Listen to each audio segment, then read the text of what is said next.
এরকম বুঝেন না? তাল মারে, আপনি ডোলে, এটার বাড়ি মারে, এরপরে ঠ্যাঙ্গেরে যে আপনার বাড়ি মারে, লরে সরে। কি খবর? শৈলরে না মজা পাইতে আছেন দোস্ত? কি কইল রে? কি কইছে না ভাইয়া? ইমান নিছে। এই মাত্র আপনার ইমান ট্রান্সফার হইয়া চলে গেছে, আর চলে গেছে। আপনার অ্যাকাউন্টে আর টাকা নাই, খোঁজেন। হ্যাঁ, তালাজ্জুযু বিহা কুফরুন। আল্লাহ মাফ করে দেন মাওলা। সর্বশেষ কথা হইল, গান বাদ্যের এই অশ্লীলতা থেকে, এই হারাম থেকে বাঁচব কিভাবে? 3 জিনিসের মাধ্যমে। 1, বেশি বেশি দোয়া করা, মাওলা আপনি আমারে এই হারাম গান বাদ্যের এই স্বভাব থেকে ফিরায় দেন।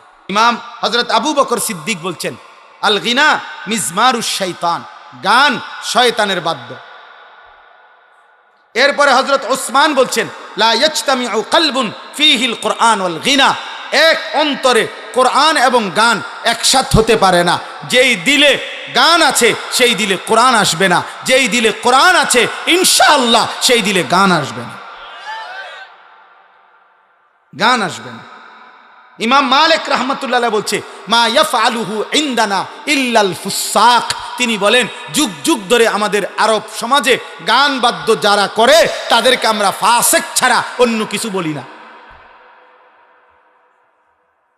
হ্যাঁ, ইমাম আহমদ ইবনে হাম্বল বলছে, আল গিনা ইউমবিতুন নিফাকা ফিল কলব, গান বাদ্য ধীরে ধীরে কোন ব্যক্তির অন্তরে ঈমান সরাইয়া মুনাফিকি উৎপন্ন করে। ইমাম শাফিঈ রাহমাতুল্লাহ বলছে, আল গিনা দিয়াসাতুন, গান বাদ্য যে অভ্যস্ত সে দাইয়ুস, তার জন্য জান্নাত হারাম। ইমামে আজম আবু হানিফা বলছে, সিমাউল আগানি ফিসকুন ওয়াত তালাজ্জুদু বিহা কুফরুন, গান শোনা প্রকাশ্য পাপ, আর গান শুননা মজা পাওয়া কুফরি। কুফরি কুফরি মজা পাওয়া বুঝেন? আপনারা জানেন একটা আশ্চর্য কথা শুনেন, আমরা তাফসিরে, আমি প্রয়োজনে আমার মাদ্রাসায় চলেন, আমি আরবি তাফসির দেখাইতে পারবো। তাফসিরে রুহুল মাআনি, পৃথিবী বিখ্যাত, সমস্ত আলেমদের কাছে গ্রহণযোগ্য একটা তাফসির হলো তাফসিরে রুহুল মাআনি। ওই তাফসিরের মধ্যে আমি নিজ চোখে পড়ছি, সর্বপ্রথম আরব দেশে কন্যা সন্তান জীবন্ত দাফন করা, কন্যা সন্তানকে জীবন্ত দাফন করতো না, শুনছেন নিয়ে কথা? এটা কেন শুরু করছে? কেন মানে প্রথম কন্যা সন্তানকে জীবন্ত দাফন করতো কেন, শুরু হইল কিভাবে এই ঘটনাটা? ওই তাফসিরের মধ্যে লিখছে, বিআইয়ি যামবিন কুতিলাত, এই আয়াতের তাফসির আছে কাসিম ভাই। তো লিখছে যে রবিয়া আরবের একটি বিখ্যাত গোত্র ছিল রবিয়া। এই রবিয়া গোত্রের একজন সর্দারের একটা কন্যা, অপরূপ সুন্দরী মেয়ে ছিল, রূপসী সুন্দরী মেয়ে। ওই সর্দারের একমাত্র কন্যা ছিল ওই মেয়েটা। সর্দার তাকে ভীষণ ভালোবাসতো, বেশি আদর করতো ওই মেয়েটাকে। তো পার্শ্ববর্তী এক গোত্রের, আরেক গোত্রের একটা ছেলে যুবক এই মেয়েটার সাথে সম্পর্ক করে, হারাম সম্পর্ক করে তারে ভাগাইয়ে নিয়ে গেছে গা, নিয়া ওই গোত্রে নিছে গা, নিয়ে এখন তাকে সে বিবাহ করছে, অথবা তখনকার রেওয়াজে বিবাহ যেটাই হয়েছে জাহিলি যুগের নিয়মে বিবাহ শাদী করছে। কিন্তু এই মেয়ের ভালোবাসায় এই রবিয়া গোত্রের এই সর্দার তার মেয়েটাকে ওই গোত্র থেকে উদ্ধার করার জন্য দিনের পর দিন লাগাতার বছরব্যাপী যুদ্ধ করছে। ওই ওরে আনতুবুল্লাহ, কিন্তু ওই গোত্র খুব শক্তিশালী, আর আরব দেশে জাহিলি যুগে যুদ্ধ বিগ্রহ ছিল তাদের নিত্যদিনের বিষয়। তো এই গোত্রের রবিয়া গোত্রের সর্দার, তার গোত্রের বহু যুবক, বহু পুরুষ নিহত হয়েছে, কিন্তু একবারও বিজয় আনতে পারে না, ওই মেয়েটাকে আনতে পারতেছিল না। কিন্তু উনি কোনোভাবে ছাড়তেছে না যে আমি আমার এই মেয়ে আনমু, ও আমার বড় আদরের সন্তান। শেষ পর্যন্ত বহুদিন পরে দুই গোত্রের বয়স্করা, প্রবীণ লোকেরা একটা পরামর্শ বৈঠকে বৈশা বলছে, না এর একটা সমাধান হওয়া দরকার। তখন রক্তারক্তি বন্ধ করে এই বয়স্ক প্রবীণ লোকেরা এরকম মেল মিটিং দরবারে মধ্যে বলছে যে ঠিক আছে, মেয়েটাকে ডাইকা আনো, মেয়েটাকে জিজ্ঞেস করো, মেয়েটা যদি যার কাছে থাকতে চায়, বাপের কাছে যদি ফিরতে চায় বাপের কাছে দেওয়া হবে, ছেলেটার কাছে যদি থাকতে চায় ছেলেটার কাছে দেওয়া হবে। এই কথাটা সিদ্ধান্ত তো সর্দারও মানছে, আচ্ছা ঠিক আছে তাহলে আমি মানি। ওই মনে করছে আমার কলজার টুকরা মেয়ে, আমার সারা আদরের মেয়ে, ও তো আমার কাছে আসবে। কিন্তু ঘটনাচক্রে দুর্ভাগ্য হইল, ওই ছেলেটা মেয়েটাকে যখন আইসা দরবারে ওই মিটিং মেলের জিজ্ঞাসা করছে যে তুমি এখন কার কাছে যেতে চাও, এই মেয়েটা স্পষ্ট বলছে আমি ছেলেটার কাছে থাকতে চাই, আমি আমার বাবার কাছে যাব না। এই বাবা রবিয়া গোত্রের সর্দার লজ্জিত আর অপমানিত হয়ে মাথাটা নুয়াইয়া উনি বাড়িতে চলে আসছে। কারণ আর তো কিছু করার নাই, কারণ উনি তো মানছিল এই কথাটা, উনি তো মানছে এটা। আর মেয়েও তো পরিষ্কার মুখের সামনে বলল আমি আমার বাবার কাছে যাব না, আমি ছেলেটার কাছে থাকব। এই তখন এই লোক, এই সর্বপ্রথম আরবে এই রবিয়া গোত্রের ধরে ধরে বসে ওনারে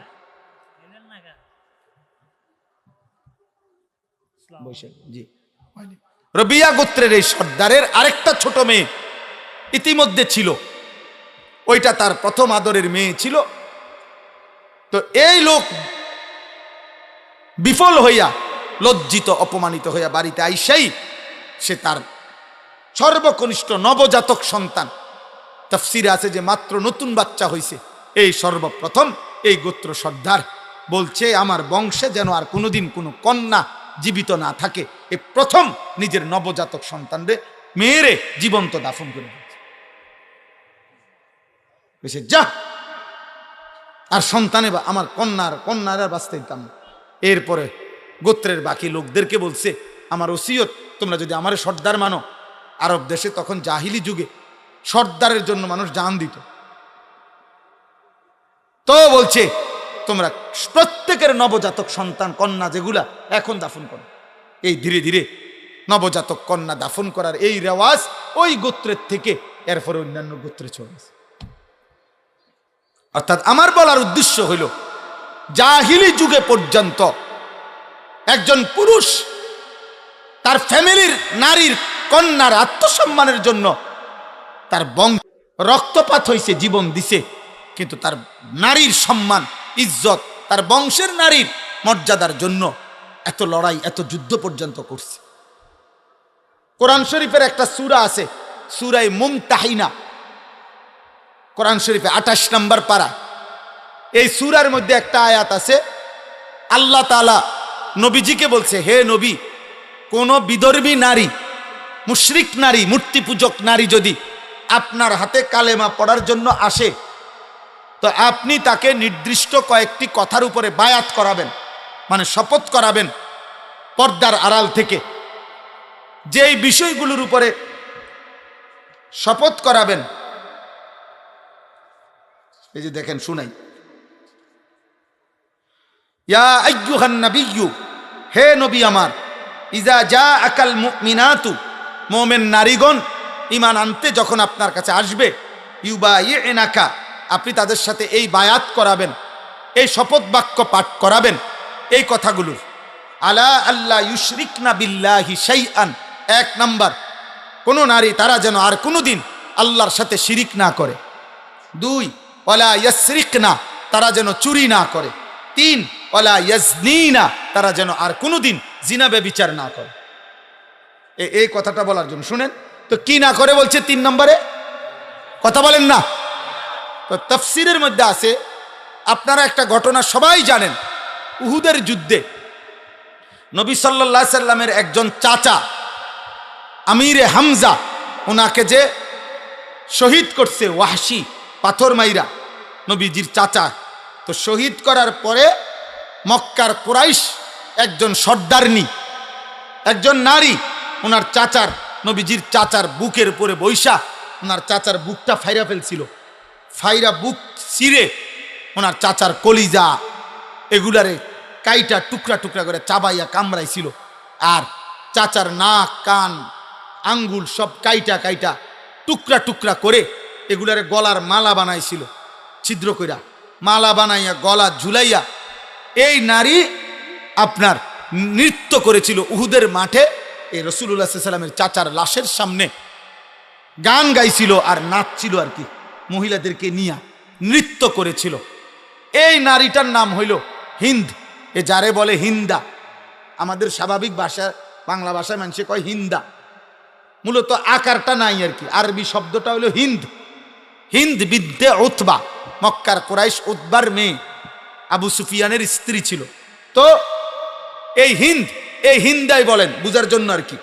এই মহিলাটা যে এত জঘন্য ছিল যে নবীর চাচার কলজাটা ফাইরা ফেলছে, সমস্ত শরীর টুকরা টুকরা বুটি বুটি বানায় ফেলছে। কিন্তু এই মহিলাটাও মক্কা বিজয়ের পরে রাসূলুল্লাহ সাল্লাল্লাহু আলাইহি সাল্লামের কাছে কালেমা পড়ে মুসলমান হয়েছে। এই মহিলা তো যেদিন মুসলমান হয়, এই অন্যান্য মহিলার সাথে পর্দার আড়ালে এই মহিলাও আপনার যখন মুসলমান হইতে আসছে তখন এই কথা এগুলার বায়াত নবীজি এ বেড়িরও কইছে। বুঝেন নাই কথা? ওই যে আল্লাহ না বলছে মহিলাদের থেকে আপনি এই কথাগুলোর কি নিবেন? বায়াত নিবেন। এর মধ্যে এই 3 নম্বরে, এই 3 নাম্বার যখন এই কথাটা নবীজি বলছে, ওয়ালা ইয়াজনিনা, বলো ওই পাশ থেকে যে জেনা করব না, এই মহিলাও এই মাত্র আজকে মুসলমান হইতেছে। হিন্দ এতদিন জাহিলি যুগের নারী ছিল, মুশরিক নারী ছিল। এই বাপ শুনেন, খোদার কসম তাফসিরে আছে কাফের নারী ছিল। ও সাথে সাথে বলছে মুহাম্মদ থামো। কি বললা? এটা কি করবে না? বলছে জিনা করবে না। তখন এই মহিলা আওয়াজ দিয়া বলে উঠছে, মুহাম্মদ কোন স্বাধীনা, কোন ভদ্র নারী জিনা করতে পারে? অর্থাৎ এটা কি বললা? আমি তো জাহিলি যুগে যখন মুশরিক ছিলাম, আমার এই মুশরিক জামানা তো আমি কোনোদিন জিনা করিনি, কসম খোদা। তুমি এটা কি বললা? এ কথা আবার শপথ করতে হবে কেন?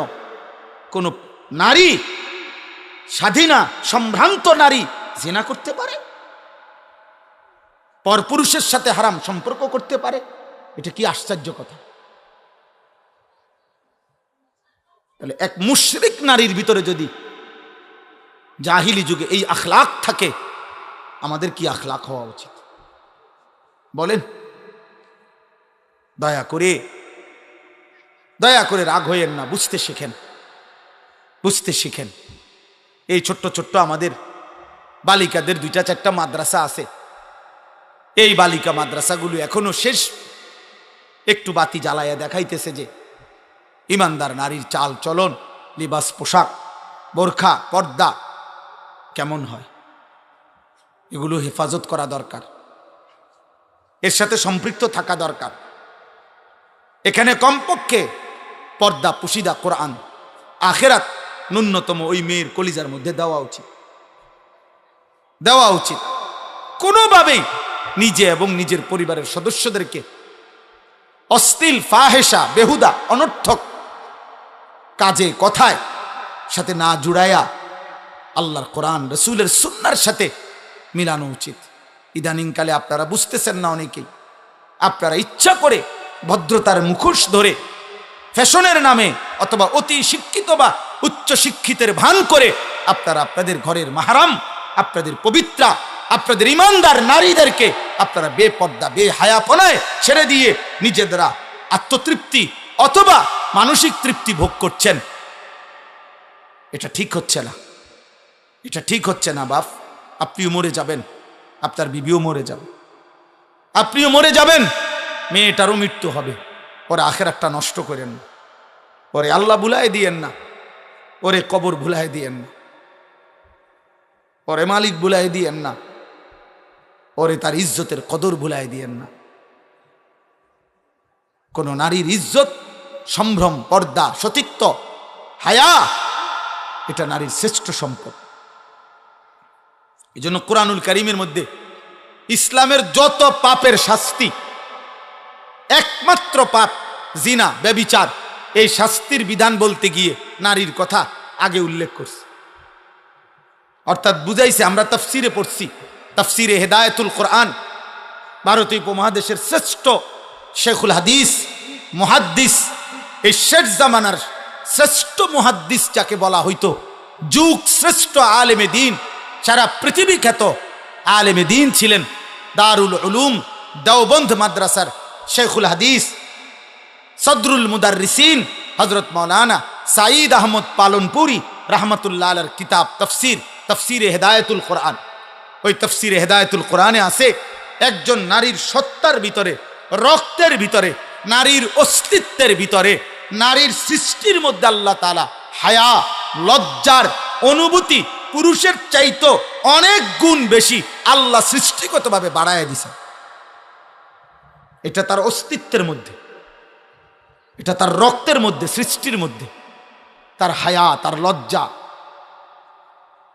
তার সতীত্বের হেফাজতের কদর, নিজেকে ঢেকে রাখা, আবরণে রাখা, নিজেকে শালীন পোশাকে রাখা, আবৃত করে রাখা, গোপন করে রাখার প্রবণতা, মানসিকতাটা আল্লাহ তাআলা নারীর মধ্যে বেশি দিছেন, নারীর মধ্যে বেশি দিছেন, সৃষ্টিগতভাবে বাড়ায় দিছেন। এটা আপনি চিকিৎসা বিজ্ঞানে পড়া দেখেন কোনো বইতে, আমার কাছে আছে বই, নারীর শরীর আর পুরুষের শরীরের গঠনের ভিতরে অনেক উপাদান ব্যবধান আছে, ব্যবধান আছে, কোনটা পুরুষের বেশি, কোনটা নারীর বেশি। এক্ষেত্রে হায়া সৃষ্টিগতভাবে নারীর বেশি, আল্লাহ প্রদত্ত।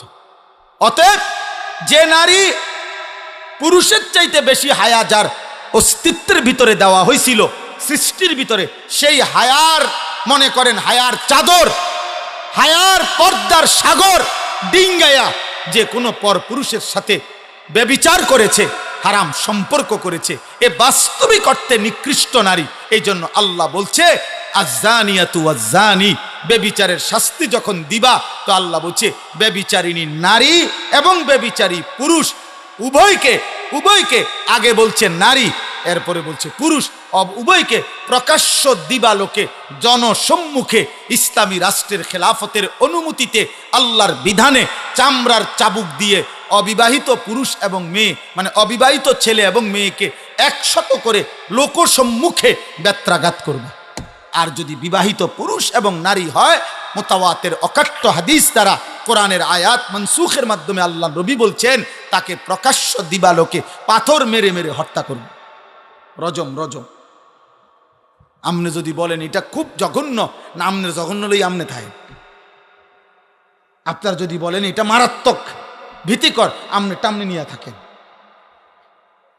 আল্লাহ তাআলা বলছে ওয়ালা ইয়াখুজকুম বিহিমা রাফাতুন ফি দীনিল্লাহ, ব্যভিচারের শাস্তি দিতে গিয়ে কারো দিলে যেন এক বিন্দু দয়া, মায়া, অনুকম্পা না আসে, সাবধান। আল্লাহ বলছে বেশি আলগা ফিরিত দেখাইও না, আলগা মায়া দেখাইও না, আলগা মায়া দেখাইও না। আমি আল্লাহ আরহামুর রাহিমিন, আমি রহমান, আমি রহিম। তোমার কলজার মধ্যে যেই মায়া এটা আমি দিছি, তোমার মার কলজার যে মায়া আমি দিছি, তোমার বাপের কলজার মধ্যে যেই মায়া আমি দিছি, এই গোটা সৃষ্টির মধ্যে যত, প্রতিটা সৃষ্টিতে যত মায়া, এটা আমি আল্লাহ দিছি। ভালোবাসা আমি দিছি, মায়া দয়া আমি দিছি, আমার থেকে দেওয়া, তুমি আমার থেকে বেশি দয়া বোঝো না।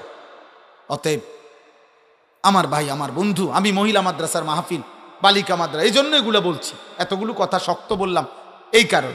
আপনার মেয়েকে ফিরান, আপনার মেয়ের আখলাকের আপনি পড়ান, কোনো অসুবিধা নাই। এই বাপ, পড়ানো নিষেধ না, পদার্থ জীববিজ্ঞান হারাম না, রসায়ন বিজ্ঞান হারাম নয়, ভূগোল ইতিহাস হারাম না, বাংলা অঙ্ক ইংরেজি জেনারেল হারাম না, চিকিৎসা বিজ্ঞান হারাম নয়, হারাম না, কসম খোদার হারাম না। আপনার জ্ঞান, আপনার সন্তানের জ্ঞান আটলান্টিক মহাসাগর পরিমাণ হোক, হিমালয় পর্বতের উচ্চতায় পৌঁছে যাক আপনার সন্তানের জ্ঞান, আমরা দোয়া করি। কিন্তু আল্লাহ বুলাই দিলেন কেন? আখিরাত বুলাই দিলেন কেন? নামাজ বুলাই দিলেন কেন? কোরআন বুলাই দিলেন কেন? আমি আজকেও মাগরিবের পরে বলছি, যেই জবান, যেই জিহ্বা রবের কোরআন পড়তে জানে না, আহা জিহ্বা, তুমি জীবনে কথা বলার কোনো মজাই পাও না। কথার কত স্বাদ, জিহ্বার কথা বলার যে মজা, তুমি সেই মজাই পাও না। তুমি জীবনে জিহ্বার কোনো স্বাদই পাও না। আমি সবসময় বলি, যেই চোখ মালিকের ঘর দেখে নাই, কাবার কালো গিলাফ দেখে নাই, মদিনার সবুজ গম্বুজ দেখে নাই, ও তো দেখার কোনো মজাই পায় না। ও আর দেখলোটাই কি? কালো গিলাফ যে দেখে নাই, সবুজ গম্বুজ যে দেখে নাই, ওই চোখ আর দেখলো কি বেটা? কক্সবাজার 1 কোটি বার দেখলেও তো কালো গিলাফের সৌন্দর্যের সামনে কিচ্ছু না। পৃথিবীর সমস্ত নয়নাভিরাম প্রাকৃতিক সৌন্দর্য যিনি দান, সমুদ্রের প্রতিটা ঢেউ তো রবের দান। হ্যাঁ, এই পৃথিবীর দার্জিলিং বলেন আর যাই বলেন, সব সুন্দর। ফুলের যত সুন্দর, গাছের যত সুন্দর, সাগরের যত সুন্দর, নদীর যত সুন্দর, এ তো মহান আল্লাহর দান।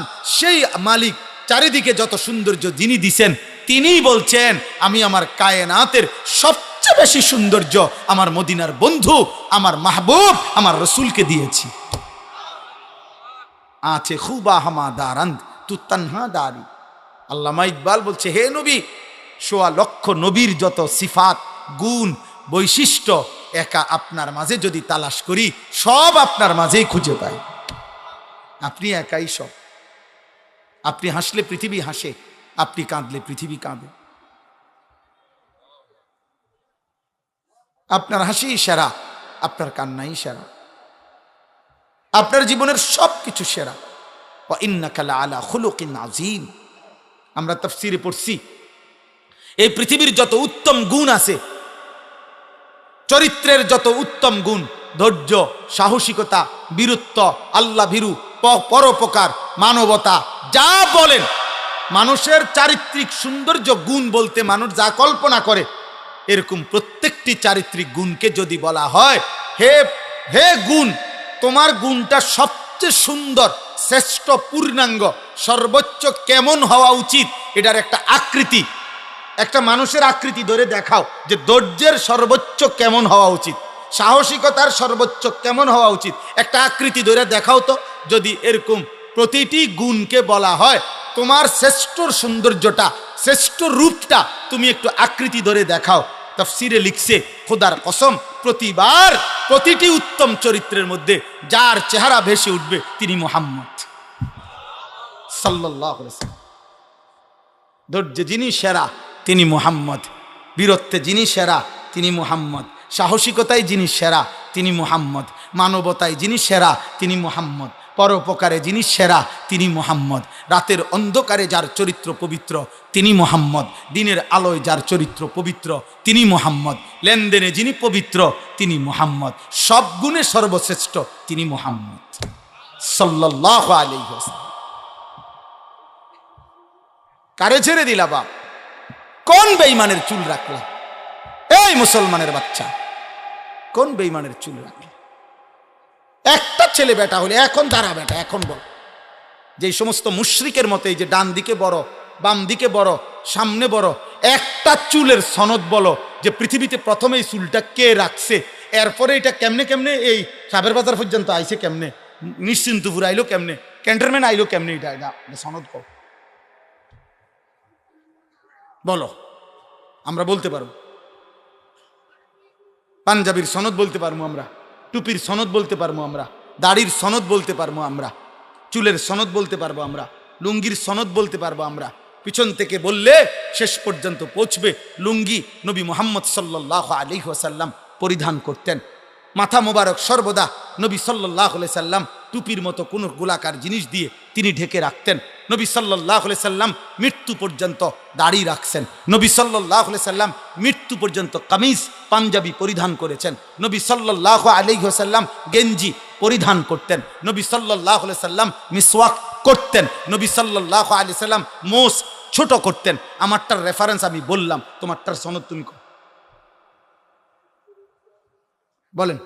সনদ বুঝেন? সনদ মানে পিছনের সূত্র বলেন আর কি। দাড়ি কাটুন না একজন কন, আমনে সনদ কন। পৃথিবীতে প্রথম দাড়ি কাটছে কে? এরপরে এটা ডিজাইন হিসাবে ঘোষণা দিল কে? এরপরে এটা হ্যান্ডসাম হিসাবে ঘোষণা দিল কে? 1900 কত সালে এটা সিদ্ধান্ত হইল যে ইহা হ্যান্ডসাম? হ্যাঁ হ্যাঁ, না এটা বলেন বলেন, আমরা একটু উপকার হইলে হইলে বিষয়টা বুঝলাম আর কি। বলেন বলেন যে কোথায়, জাতিসংঘের কোন অধিবেশনে সিদ্ধান্ত হয়েছে এটা? অক্সফোর্ডের কোন গবেষণার মধ্যে এটা প্রমাণিত হয়েছে? হার্ভার্ড ইউনিভার্সিটির কোন গবেষণাতে এটা প্রমাণিত হয়েছে? পৃথিবীর কোন গবেষণাগারে, কোন ল্যাবে এটা প্রমাণিত হয়েছে? চিকিৎসা বিজ্ঞানের কোন ডাক্তারের মাধ্যমে এটা প্রমাণিত হয়েছে? হ্যাঁ, নাই। ধোকা। কি ধোকা? ধোকা, ধোকা। ধো ওকার ধো, ক আকার কা, আর উফে একটা ছোট্ট চন্দ্রবিন্দু। এই ছোট করে একটা কি দিতেই বাবার চন্দ্রবিন্দু। ধোকা, ধোকা। ওমাল হায়াতুদ দুনিয়া ইল্লা মাতাউল গুরুর।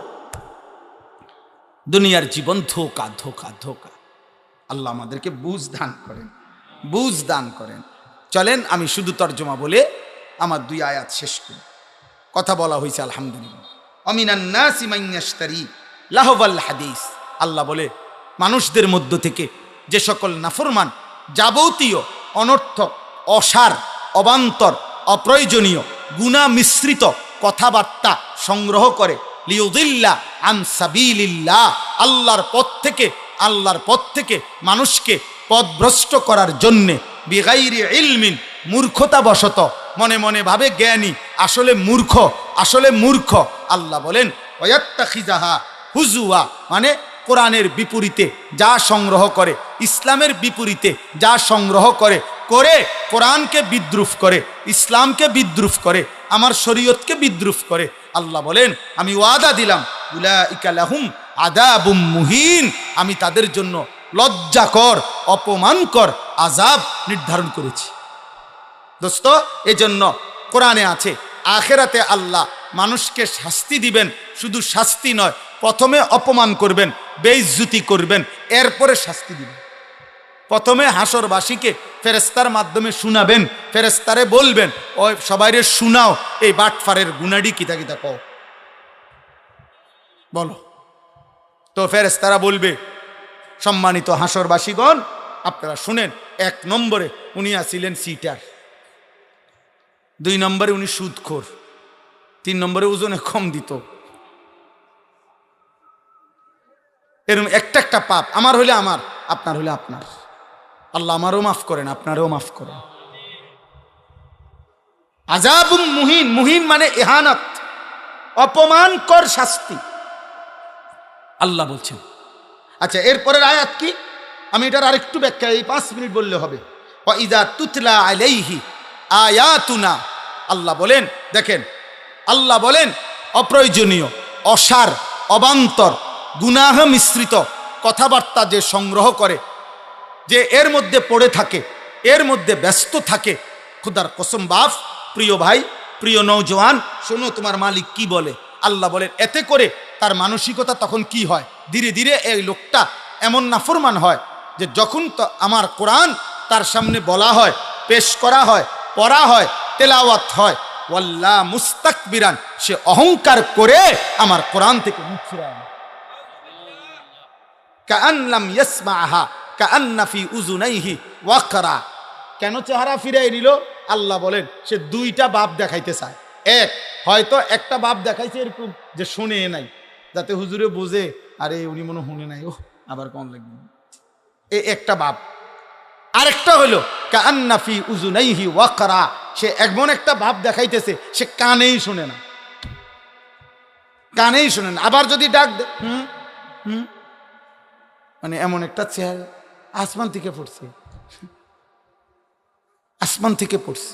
আল্লাহ বলেন এমন অহংকারী আমার কোরআন এমন একটা ভাব লইলা যেন শোনোও নাই, আমার কোরআনের ব্যাপারে এমন একটা ভাব নিলা যেন তোমার কানে বধির, ওয়াকরা মানে বধির, কানে শুনে না আর কি। আল্লাহ বলেন ফাবাশশিরহু বিআযাবিন আলীম, হে নবী আমার, বন্ধু আমার, এমন নাফরমানকেও আপনি অত্যন্ত পীড়াদায়ক, ভয়ানক, মর্মান্তিক আযাবের সুসংবাদ দেন। কি সংবাদ? মানে এটা হলো বিদ্রুপাত্মক কথা। আল্লাহ বলছেন ওরে সুসংবাদ দেন যে ভাইজান আপনার জন্য একটি সুসংবাদ, আপনাকে অচিরেই কবরে টাঙ্গাইয়া ফেডুন, আপনি রেডি থাকেন। এক একটা বাড়িতে আপনি 7 জমিনের নিচে ডাইবা যাবেন। এবার আসেন 5 মিনিটে শেষ কথাটা হলো ওই একটা শব্দ শুধু বলার জন্য আমি ওইখানে পড়ছি, লাহওয়াল হাদিস। এখানে একটা শব্দ আছে। আল্লাহ বলছেন আমার পথ থেকে সরাবার জন্য যারা লাহওয়াল হাদিস, অসার, অবান্তর, অপ্রয়োজনীয়, গুনাহ মিশ্রিত কথা সংগ্রহ করে, বুঝেন নাই কথাটা, তাদের জীবনে আনে, তো তাদের জন্য আল্লাহ বলছে আযাব। এই অসার, অবান্তর, অপ্রয়োজনীয়, গুনাহ মিশ্রিত কথার প্রথম কোনটা? সমস্ত তাফসীরের মধ্যে আছে, এই আরবি এই কিতাবের মধ্যে স্পষ্ট আছে। হযরত আব্দুল্লাহ ইবনে মাসউদ, নবীর বিখ্যাত সাহাবী, বলছেন ওয়াল্লাহিল্লাযী লা ইলাহা ইল্লা হু, তিনি বলছেন ওই আল্লাহর কসম যার তিনি ছাড়া আর কোনো ইলাহ নাই, আমি সেই রবের কসম করে বলছি, হুয়াল গিনা, লাহওয়াল হাদিস ওয়াল গিনা, সমস্ত গান বাদ্য, সমস্ত গান বাদ্য, গায়িকা, গানের আসর, নৃত্যের আসর, বাদ্যের যন্ত্রের ঝংকার, সুর, এই বাদ্যযন্ত্র সহ যত কথাবার্তার আয়োজন আল্লাহর কোরআনে এই লাহওয়াল হাদিস বলতে এটাই বোঝানো হয়েছে। হযরত আব্দুল্লাহ ইবনে মাসউদ সেটা কসম করে বলছে। অতএব প্রিয় বাপ, কোরআনুল কারীমে আল্লাহ বলছেন কোরআনের বিপরীতে গান, গায়িকা, নর্তকী, গানের আসর, বাদ্যযন্ত্রের ঝংকার যে তার জীবনে সংগ্রহ করে, যে তার জীবনে গ্রহণ করে, সে আল্লাহ বলেন আমি তাকে অপমান করে লজ্জাজনক আযাব দেব, পরে আমি আযাব দেব। আপনি ইনসাফের সাথে বলেন, আমার কথায় রাগ করেন না, আমি এমনও প্রতিবার কোনো দাওয়াত দিতে চাই না, উনি আমার বেশি পরিচিত দেখা মাহফুজ ভাই, এই জন্য আইসি, নাহলে এমনি ডেইলি প্রতি বছর দাওয়াত দিতে হইব এমন কোনো জরুরত নাই আমার। তো কাজেই আমি মানা করে দিলে মুনাজাতের পরে মানা করে দিয়েন যে এই রুম শক্ত হুজুর আর আনবেন না, ভালো হুজুর আনবেন ভালো। তাইলে এই জন্য বলছি আমার এই কথাটা শুধু শুনে ইনসাফের কথা বলেন। যুবক ভাই, আপনারা যারা প্রতিনিয়ত দোস্ত মোবাইলের মধ্যে নারী ছবি, নাচ, নারীর ঝুংকার, নারীর বাদ্যযন্ত্র, গান সহ যেভাবে তোমরা ব্যস্ত আছো ভাইয়া, আগামীর পৃথিবী, আগামীর হায়াত, আগামীর সময়টা কি হবে? 2 নাম্বার হলো আপনারা যাদের ঘরে প্রতিনিয়ত টেলিভিশন চলে, আপনাদের ঘরের এই নাটক, সিনেমায় কোনো গায়িকা, কোনো নায়িকা, কোনো বাদ্যযন্ত্র কি বাজে না? কথা বলে না তো? এটা কি আপনি সংগ্রহ করেন নাই? এই ডিশের বিল আপনি দেন না? এই বিদ্যুৎ বিল কি আপনি দেন না? হ্যাঁ, আল্লাহ তাআলা তো বলছে এই মানুষটা সে তার অনুসারীদেরকে আমি আল্লাহর পথ থেকে গুমরাহ করে, পথভ্রষ্ট করে। তাহলে গানের আর বাদ্যের আওয়াজে আপনার বিবি বাচ্চার আল্লাহর দিকে ফিরে না আল্লাহর পথ থেকে দূরে সরে? তা আপনি কি করছেন? আপনি মুসলমান না? আপনার আখেরাত নাই? আপনি মরতেন না? আপনার এলাকায় আর কেউ মরে না? আপনি কারো জানাজা পড়েন নাই? আপনি কোনো লাশ দেখেন নাই? আপনি কোনো কবরের কান্না শোনেন নাই? হযরত ওমর ইবনে আব্দুল আজিজ বলতেন কবরে দাঁড়াইয়া, আইয়ুহাল কবর মাযা ফাআলতা বিল আহিব্বা। পৃথিবী বিখ্যাত তাবিঈ ছিলেন, ইসলামের 5ম খলিফা বলা হইতো ওনারে, ওমর ইবনে আব্দুল আজিজ। উনি মাঝে মাঝে কবরস্থানে দাঁড়াইয়া বলতেন, হে কবর, বলো না তুমি আমার স্বজন, আমার আপনজনদের সাথে তুমি কি করছো?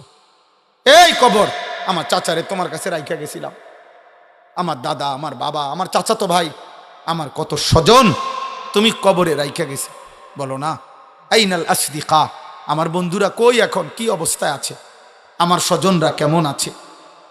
খোদার কসম তিনি কাঁদতেন, আর ওনার সাথে যারা দাঁড়ায় থাকতো ওনাদেরকে বলতেন, শোনো কবর আমারে কি বলছে জানো? তো তারা বলতো, বলেন কি বলছে? ওমর ইবনে আব্দুল আজিজ বলতো, আল্লাহর কসম কবর আমাকে বলতেছে, ওমর ইবনে আব্দুল আজিজ, তোমার প্রতিটা স্বজনের শরীরের প্রতিটা চোখ, নাক, কান, অঙ্গ প্রত্যঙ্গ আমি টুকরা টুকরা করে ছিন্ন ভিন্ন করে মাটির সাথে মিশাই দিছি, আমার মাটি আমি আমার সাথে মিলাই নিছি। মানুষ কিসের তৈরি? এজন্য কবর বলে আমার মাটি আমি আমার সাথে কি করে লাইছি? মিশাই নিছি, মিশাই নিছি। অতএব দোস্ত আমার, আল্লাহ তাআলা বলছেন এখানে যে আমি তাকে কিন্তু কঠিন আযাব দেব। দুইবার বলছে আমার কোরআন থেকে উল্টা করে দিলা। একবার বলছে আযাবুম মুহিন, লজ্জাজনক আযাব। আরেকবার বলছে বি আযাবিন আলিম, যন্ত্রণাদায়ক আযাব। এরপরে শুনেন কোরআনুল কারীমের মধ্যে আছে আফা মিন হাযাল হাদিসে তা'জাবুন ওয়া তাদহাকুনা ওয়া লা তাবকুন ওয়া আনতুম সামিদুন। আল্লাহ বলে এই নাফরমান, আমার বন্ধু মদিনার মুহাম্মদ সাল্লাল্লাহু আলাইহি সাল্লাম তিনি কোরআন পড়ে আর তোমরা গান আর বাদ্য নিয়ে হাসাহাসি করো। ঠিক আছে, আমি দেখব। এটা দ্বিতীয় আয়াত। 3, ইবলিস শয়তান। কোরআনুল কারীমের বনি ইসরাইল সূরাতে আছে ইবলিস শয়তান যেদিন আল্লাহর দরবার থেকে বিতাড়িত হয়ে গেছে, আল্লাহ তাকে দুনিয়ায় পাঠিয়ে দিছে, তাড়ায়ে দিছে আদম আলাইহিস সালামকে সেজদা না করার অপরাধে। সেদিন কোরআনে আছে ইবলিস আল্লাহকে বলছিল আপনি আমারে কিয়ামত পর্যন্ত হায়াত দেন, দিলে আদমের সমস্ত সন্তান আমি পথভ্রষ্ট করে দেব, আপনার কাছে আমি শুধু ইসরাফিলের ফু পর্যন্ত হায়াত চাই। আল্লাহ বলছে যা দিলাম দিলাম। এরপরে বলছে হে ইবলিস, তুমি তোমার দল বল, সৈন্য সামন্ত, অশ্ব ঘোড়া মানে যা আছে সব নিয়া এবং তোমার সুর, তোমার কণ্ঠ, তোমার আওয়াজ দিয়া তুমি যত পারো আমার বান্দাকে তোমার অনুসারী করে নিও। ওয়াস্তাফজিজ মানিস্তাতা মিনহুম বিসাউতিকা, তোমার আওয়াজ দিয়ে তোমার শব্দ দিয়ে তুমি যতজন পারো আমার বান্দাকে নিয়ে নিও তোমার দলে। শুধু আমার যে বান্দা তোমার দলে যাবে ওরে শুধু একটা কথা শুধু বলবা, আমি তোমারে আর তোমার অনুসারীদেরকে দিয়ে জাহান্নাম পূর্ণ করব। শুধু এই কথাটা করবা, শুধু এই কথাটা বইলা। এখানে স্পষ্ট আছে মুজাহিদ সাউতুশ শাইতান হুয়াল গুনা। আল্লাহ যে বলছে শয়তান তুই তোর সুর, তোর আওয়াজ দিয়ে আমার বান্দাদেরকে গোমরা করিস, তো এই শয়তানের আওয়াজ কি? গান। বলে না গান, গান গান, বাদ্য বাদ্য। এটা কোরআনের দলিল, কোরআনের দলিল। এবার হাদিস শুনেন, রাসূলুল্লাহ সাল্লাল্লাহু আলাইহি সাল্লাম বলেন, এই হাদিসটাই আমি শুরুতে পড়ছি, লা ইয়াকুনু ফি উম্মতি, আমার উম্মত, ফি উম্মতি আমার উম্মতের মধ্যে শেষ জামানায় 3টা বড় আযাব আসবে। 1, খাসফুন, মাটি সহ ওদেরকে ধসাইয়া দেওয়া হবে। 2, কাসফুন, পাথরের বৃষ্টি বর্ষণ হবে। 3, মাসখুন, চেহারা বিকৃত করে দেওয়া হবে। সাহাবারা জিজ্ঞেস করছে কিলা ইয়া রাসূলুল্লাহ মাতা, হে নবী কখন সেটা হবে? আল্লাহর নবী বলছেন, তিরমিজি শরীফের হাদিস, এটা আরব দেশীয় কিতাব, আরব দেশীয়। আল্লাহর নবী সাল্লাল্লাহু আলাইহি সাল্লাম বলেন ইজা যাহারাতিল কায়নাত, যখন গায়িকা বেড়ে যাবে, ওয়াল মাআজিফ, বাদ্যযন্ত্র বেড়ে যাবে, ওয়াস্তাহাল্লাতিল খামরা, পানির মতো হালাল মনে করে মানুষ নেশা আর মদ খাইতে থাকে। এ মনে রাখবেন, একটা খতিয়ানের মধ্যে 3টা দাগ আছে। এক খতিয়ানের 3 দাগ। এই 3 দাগ হলো নারী, মানে জিনা, ব্যভিচার, মদ, মদ জুয়া আর গান বাদ্য। যেখানে গান সেখানে নারী, সেখানে নেশা। এটা এক খতিয়ানে 3 দাগ, খতিয়ান একটা। হ্যাঁ, এই 3 জিনিস একসাথে। যেখানে নেশার আয়োজন সেখানে নারীর আয়োজন, সেখানে গান। যেখানে গানের আয়োজন সেখানে নারীও আছে, নেশাও আছে। যেখানে নারী আছে, জিনা ব্যভিচারের ব্যবস্থা, সেখানে নেশাও আছে, গানও আছে। বোঝেন না কথাটা? এটা কি এক খতিয়ান, এক খতিয়ান। অতএব স্পষ্টভাবে চেহারা বিকৃত হয়ে যাবে। মুসলমানের সন্তান ভাইয়া, ইনসাফ থাকলে কোনো ভদ্র, পুত, পবিত্র, ইমানদার কিশোর যুবক যে 5 ওয়াক্ত নামাজ পড়ে, তোমার এলাকার যদি এমন কেউ থাকে, তো তোমরা যারা নামাজ পড়ো না, নারী ছবি, মোবাইলের অস্থির দৃশ্য রাতভর দিনভর দেখো, আল্লাহর কসম বিবেক থাকলে দোনোজনের চেহারা একসাথে মিলাইয়া নিও, তো দেখবা তোমার চেহারার সুরত কি। অর্ধেক ডিসকালার হয়ে গেছে, বেডি চাইতে চাইতে, নর্তকী দেখতে দেখতে অর্ধেক চেহারা বসকাই গেছে, সাফা সুফা কড়ি মড়ি ভিতরে ঢুকিয়া গেছে অর্ধেক। জি জি জি, আমরা জানি, আমরা জানি, চুল দিয়া চেহারা ঢাকা যায় না, চুল আরো লম্বা করলেও চেহারা ঢাকবে না। এই জন্য তো তোমার ইবলিসে আগেই বলে দিছে, দুষ্ট শয়তানের অনুসারীরা যে তোমারে কাম দিলাম এরকম করবা, চুল ফিরাই বাস। আচ্ছা আমার একবারে বেশি চিন্তা লাগে এটা, আজ বেশি রাইতে হয়ে গেছে, এরপর আপনার করে একটা জিগাই আরি আমরা অপসরা সিজন আমরা একটা জিগাই। আচ্ছা বলেন যে এইখানে বৈশা যদি একটা লোক এইখানে দাঁড়াইয়া এই নিজের এই হাতটাকে এমন করে, মনে করেন 5 মিনিট করলো, আচ্ছা যেই কোনো মানুষকে বোমা এই পাগল এনে খার করে দেবে বলবে কিনা বলে, এই টেকা এরম করে, কি রে ভাই আপনার কি সমস্যা, আপনি এরম করেন কা? তা তুমি কে এরম করো ভাইয়া, তুমি চুলেটারে এমন করো কেন? তোমারে কোন মাতালে এই বুদ্ধি দিল যে এটা ফ্যাশন, এটা তো তোমার একটা আকাম ধরাই দিল, তোমার তো একটা ফালতু কামেনা ধরাই দিল। এতে বেলা তুমি মুড়ি বাজদা, তুমি হ্যাঁ বাদাম বাজতা, মাশাআল্লাহ কমপক্ষে 300 টাকার বাদাম বেচতে, এতটি লোক বাদাম কিনলে ফায়দা হইত। এজন্য আমার শায়েখ আল্লামা মুফতি মুশতাকুন নবী কাসিমি হুজুর বলছেন আমার মাদ্রাসায় ওই দিন বৃহস্পতিবারে যুবকদেরকে বলতে গিয়ে যে হে যুবক, প্রয়োজনে তুমি 12 ঘন্টা হালাল উপার্জনের জন্য কর্ম করো, আল্লাহ নারাজ হবে না একবারও। তুমি শুধু সেজদা দিও, নামাজের ওয়াক্তে নামাজ পড়ো, আল্লাহর মুখে মুখে ডাইকো, আর 12 ঘন্টা 18 ঘন্টা প্রয়োজনে উপার্জন করো, রোজগার করো। রোজগার করে যদি তুমি 1000 কোটি টাকার মালিক হও, হালাল উপার্জন করে, খোদার কসম আল্লাহ নারাজ হবে না, নারাজ হবে না, নারাজ হবে না। তুমি উপার্জন করো, তুমি মাড়ি কাটো বেটা, কিছু একটা করো। 18 বছর বয়সের যুবক এত অপদার্থ হয় কেমনে যে টোটো টোটো করে ঘুরে? 8 ঘন্টা, 3টা থেকে রাত 11টা, 8 ঘন্টা যে ঘুরলা, এই পৃথিবীতে কর্মের ঘন্টা 8 ঘন্টা। সারাটা দেশে অগণিত মানুষের কর্মস্থলে কর্মঘণ্টা কত? 8 ঘন্টার ডিউটিতে 40,000 টাকা বেতন পায়। এই 8 ঘন্টার ডিউটিতে 1 লক্ষ টাকা বেতন পায়। এই 8 ঘন্টার ডিউটিতে গার্মেন্টস চলে, মেল চলে, ফ্যাক্টরি চলে, সমস্ত সরকারি প্রতিষ্ঠানগুলোতে সকাল 8টা থেকে বিকাল 4টা পর্যন্ত 8 ঘন্টার ডিউটি হয় না? তাইলে 8 ঘন্টায় তো রাষ্ট্র চলে, 8 ঘন্টায় তো পৃথিবী চলে। তুমি কেমনে 8 ঘন্টা আড্ডা দিয়ে শেষ করে দিলা? বলো না ভাই, একজন ভাই বলো, একজন যুবক বলো, করছোটা কি বাবা, করছোটা কি? কেউ জানে না পৃথিবীর কখনকার কোন জায়গার মানচিত্র কখন উল্টে যায়। সুদান সম্পর্কে কেউ ভাবে নাই এমন নির্মম একজন মানুষ, একজন কসাই, একজন ব্যক্তি তার জঘন্য কিছু অনুসারী নিয়ে এভাবে বনি আদমকে জবাই করে ফেলবে, কেউ জানতো না। কিন্তু রক্তের বন্যা বহায় দিছে, রক্তের বন্যা বহায় দিছে। অতএব দোস্ত, তোমার আমার বাবা বিদেশ অথবা উপার্জন করে, অতএব আজীবন মৃত্যু পর্যন্ত আমাদের জীবনের কোনো অসুবিধা হবে না, এই নিরাপত্তা কে দিল বাপ? কে দিল? আল্লাহ আমাদেরকে হেফাজত করেন।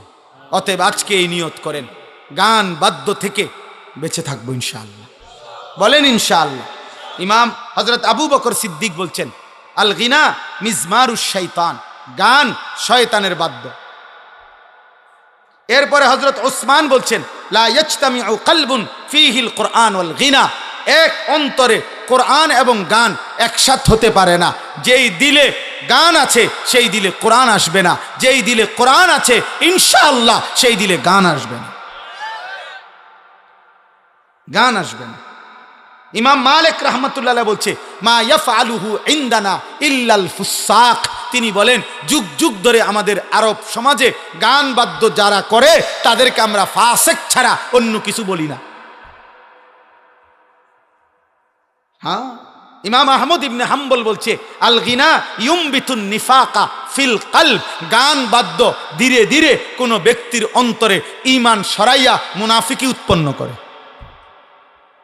ইমাম শাফিঈ রাহমাতুল্লাহ বলছে, আল গিনা দিয়াসাতুন, গান বাদ্য যে অভ্যস্ত সে দাইয়ুস, তার জন্য জান্নাত হারাম।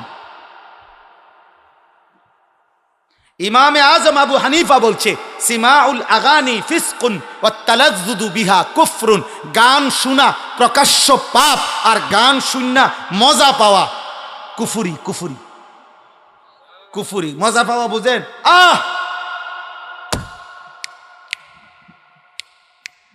এরকম বুঝেন না? তাল মারে আপনি ডোলে, এটার বাড়ি মারে, এরপরে ঠ্যাঙ্গেরে যে আপনার বাড়ি মারে, লরে সরে, কি খবর শৈলরে না? মজা পাইতে আছেন দোস্ত? কি কইল রে? কি কইছে না ভাইয়া? ইমান নিছে। এই মাত্র আপনার ইমান ট্রান্সফার হইয়া চলে গেছে, আর চলে গেছে। আপনার অ্যাকাউন্টে আর টাকা নাই খোঁজেন। হ্যাঁ, তালাজ্জুযু বিহা কুফরুন। আল্লাহ মাফ করে দেন মাওলা। সর্বশেষ কথা হইল, গান বাদ্যের এই অশ্লীলতা থেকে, এই হারাম থেকে বাঁচব কিভাবে? 3 জিনিসের মাধ্যমে। 1, বেশি বেশি দোয়া করা, মাওলা আপনি আমারে এই হারাম গান বাদ্যের এই স্বভাব থেকে ফিরায় দেন। 2, কোরআনুল কারীমের মধ্যে ডুবে থাকা। কমপক্ষে এতটুকু করো যুবক ভাই, বাবা যদি কোরআন আপাতত পড়তেও না পারেন, শিখতে চেষ্টা করেন, আর না হয়তো কমপক্ষে চেষ্টা করেন একদিকে শিখতে, আর আরেক দিকে প্রতিনিয়ত কোরআনুল কারীমের তিলাওয়াতের মধ্যে ডুবে যান।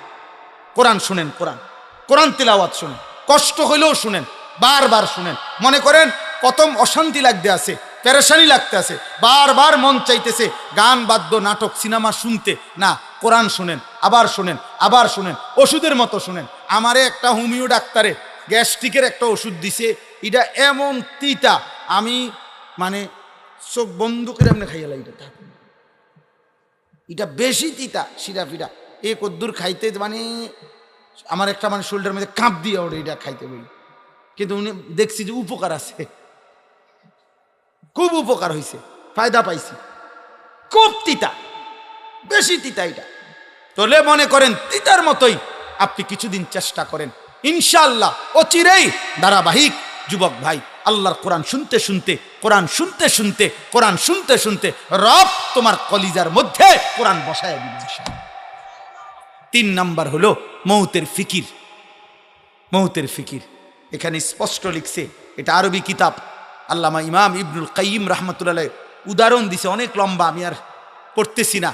অনেকগুলো ঘটনা লিখছে পূর্ববর্তী জামানায়, কসম খোদার এখানে আছে, পূর্ববর্তী জামানায় এমন অনেক ব্যক্তির জীবন এমন গেছে, আহা, যে মৃত্যুর সময়, এখানে ডাইরেক্ট আছে, কাসেম ভাই লিখছে যে মৃত্যুর সময় ওই ব্যক্তি যে নিয়মিত গান শুনতো তাকে বলা হয়েছে কুল লা ইলাহা ইল্লাল্লাহ, তুমি লা ইলাহা ইল্লাল্লাহ পড়ো, ওয়ালাকিন ইউরাদ্দিদু আবিয়াতাম মিনাল আগানি, কিন্তু সে বারবার যতবার বলে তাকে কালেমা পড়ো, সে ততবার গানের বাক্য দোহরায়। হাত্তা মাতা বিলা কওলি লা ইলাহা ইল্লাল্লাহ। এমন কি ওই নাফরমান উনি লিখছেন লা ইলাহা ইল্লাল্লাহ বলা ব্যতীতই তার মৃত্যু হয়ে গেল। এই জন্য গান বাদ্যে এ টুং টুং টুং টুং সুর ঝংকার, নারীর নৃত্য গায়িকার আসর, প্রিয় ভাই প্রিয় বাপ, রাত গভীরে অনেক কষ্ট দিলাম, লম্বা বয়ান হয়ে গেছে, আপনাদেরকেও কষ্ট দিছি। এতটা সময় তো আমার মাহফুজ ভাইয়েরও ইচ্ছা ছিল না, কিন্তু আমি এটা অনুরোধ করছি, প্রত্যেকে নিজ নিজ জীবন থেকে এই বদভ্যাস ছেড়ে দেন ইনশাআল্লাহ। আল্লাহ আপনাদেরকে তৌফিক দেন, কবুল করেন। আগামী 20 তারিখ 20 নভেম্বর, কি বার? বৃহস্পতিবার, ইনশাআল্লাহ আমাদের এখানে সাহেবের বাজার, আপনার ইউনিয়ন পরিষদের পাশে, আপনারা জানেন আলহামদুলিল্লাহ ময়নামতি দারুল আহকাম মহিলা মাদ্রাসা, ওইটাও আলহামদুলিল্লাহ প্রাচীন এবং আমাদের এই অঞ্চলের মেয়েদের জন্য সবচেয়ে বড় মাদ্রাসা, এবং দাওরায়ে হাদিস মহিলা মাদ্রাসা, ওই মাদ্রাসার বার্ষিক মাহফিল 20 নভেম্বর। আপনাদের দাওয়াত, আমারও দাওয়াত,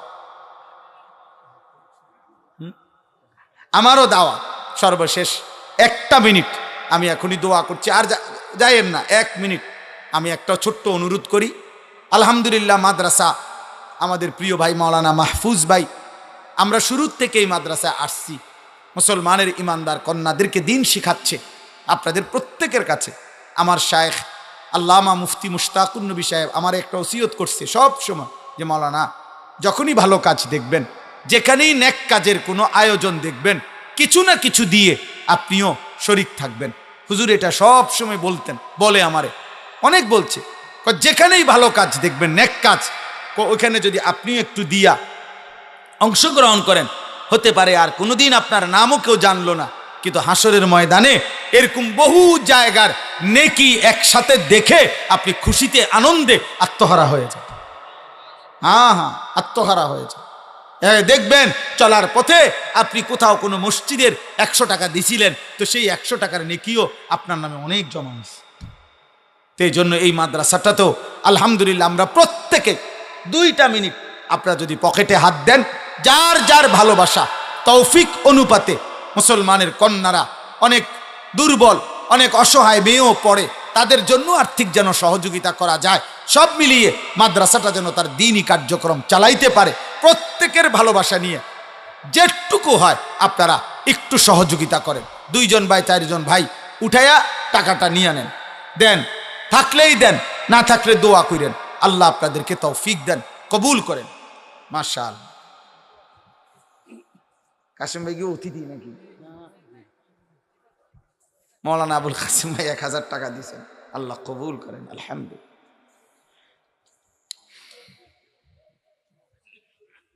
আমাদের মাদ্রাসা ওই আশরাফুল উলুম বিন্দারসর প্রত্যেক মাসের 2য় শনিবার মাসিক ইসলাহি মাহফিল হয়, আজকেও হইছে, আমি সেখান থেকেই আসছি।